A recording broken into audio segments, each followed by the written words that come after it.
Network neutrality is the idea that the internet service providers don't interfere with our ability to do what we want online.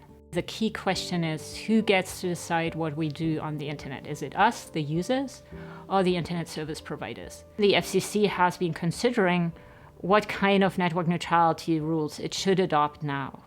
Unless the FCC adopts meaningful network neutrality rules, our whole economy would change.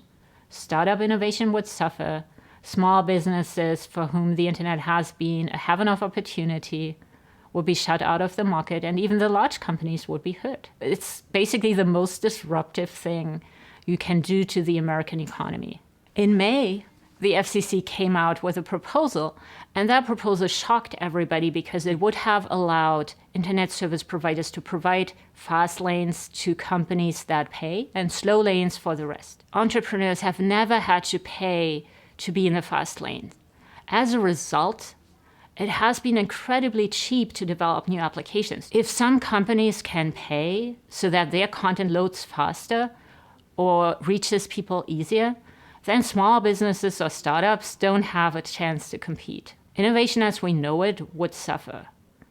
That student working in a dorm room on a bright idea doesn't have a chance. And the only way to adopt the network neutrality rules we need is to reclassify internet service providers as so-called common carrier.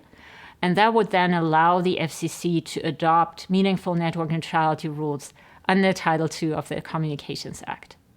The carriers, the ISPs, are very unhappy about this idea. They are afraid that this will lead to lots of regulation. But there is an easy fix for that. The Communications Act already has a built-in tool that allows the FCC to lift regulations in Title II that it doesn't need to protect consumers.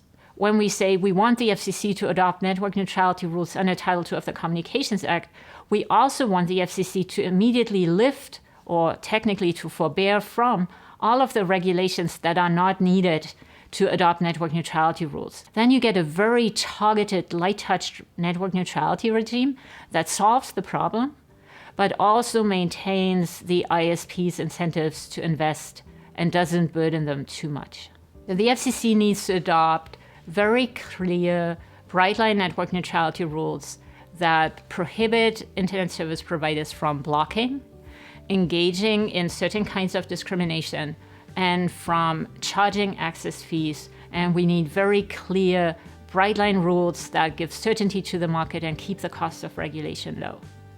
Americans don't want fast lanes on the internet.